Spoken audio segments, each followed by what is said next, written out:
Current artificial intelligence architectures are running into a physical and mathematical wall.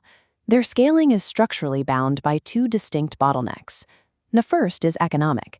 Centralized computational models, where all knowledge is integrated into a single massive core, face a linearly scaling marginal cost curve.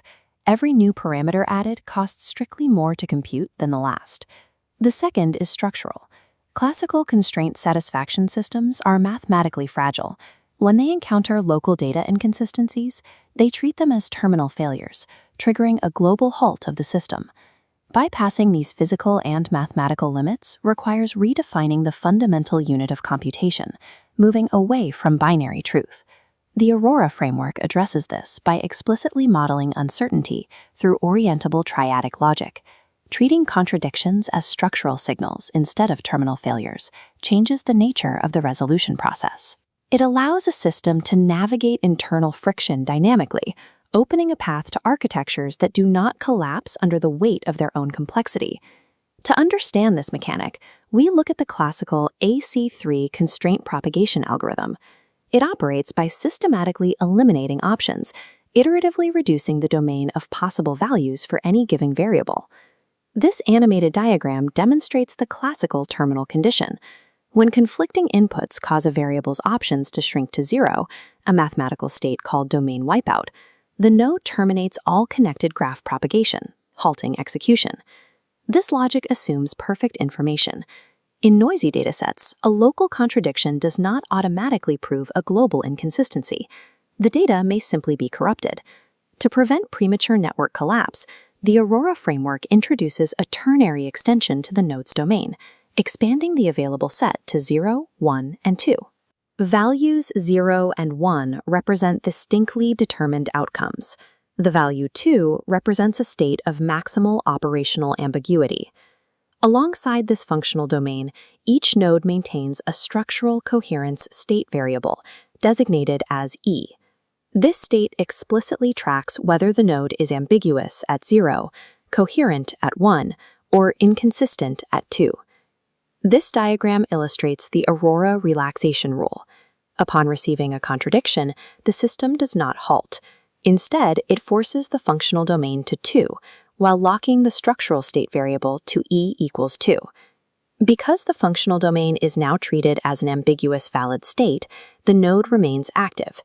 It transmits the E equals 2 signal along its connected edges without stopping the computational flow of the network. Converting a local contradiction into operational ambiguity preserves the error as an active, propagating structural signal, eliminating the fatal system crash.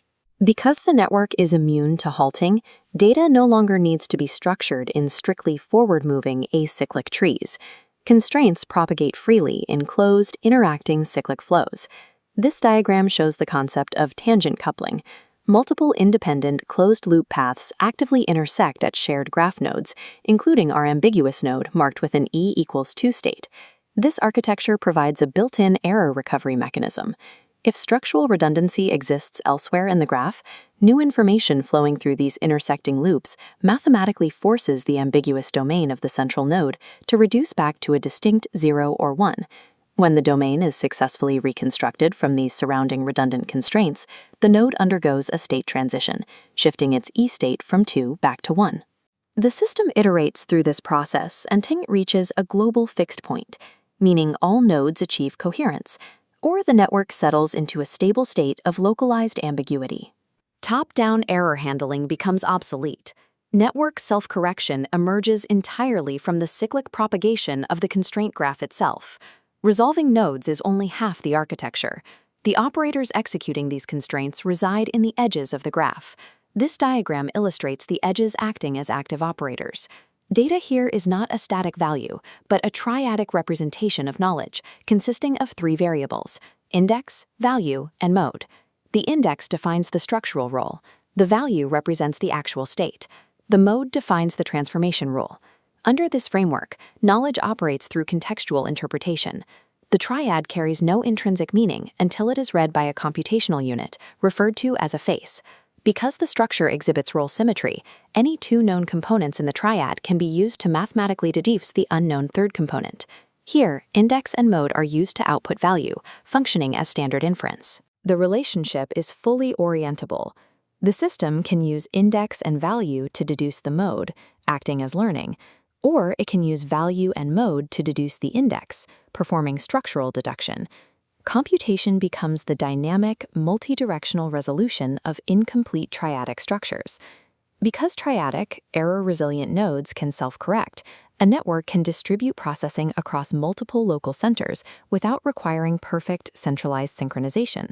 We can map the economic impact of this architecture by analyzing the cost equations for intelligence scaling. This chart plots the marginal cost of centralized scaling. In a centralized system, the computational cost is dictated primarily by the total cognitive amplitude, represented by A. The resulting marginal cost equation plots as a steep, unbroken linear trajectory. This linear growth means every new unit of knowledge added to a centralized model costs strictly more compute and energy than the previous one. A distributed network's cost is determined by the number of nodes, local amplitude, and integration efficiency across the network. When plotted, the distributed marginal cost charts a much shallower, sublinear trajectory. The cost to add knowledge grows at a progressively slower rate. However, real-world distributed networks introduce a final variable, coordination complexity, defined as gamma. Nodes must spend compute communicating with each other. This establishes a strict mathematical threshold. A distributed system only outperforms a centralized one if its coordination complexity remains tightly bounded against its integration efficiency. Gamma must remain less than 2 times beta. The architectural challenge is maintaining that inequality, gamma less than 2 times beta, as the total number of nodes approaches infinity. Standard network topologies fail this test at scale. The absolute limit of intelligence scalability suffers from degrading integration efficiency, while meshes and dense graphs generate explosive coordination costs the larger they grow. This diagram shows the mathematical exception, self-similar fractal topologies. By organizing into repeating patterns across multiple scales, fractal geometries maintain a constant integration efficiency during rapid expansion. These infinite fractal structures are assembled using the ternary, triadic mechanisms we mapped out earlier. Because the individual nodes can process operational ambiguity without crashing, they assemble into complex scales without requiring top-down control. The absolute limit of intelligence scalability is a problem of geometry, a constraint resolved through cyclic, triadic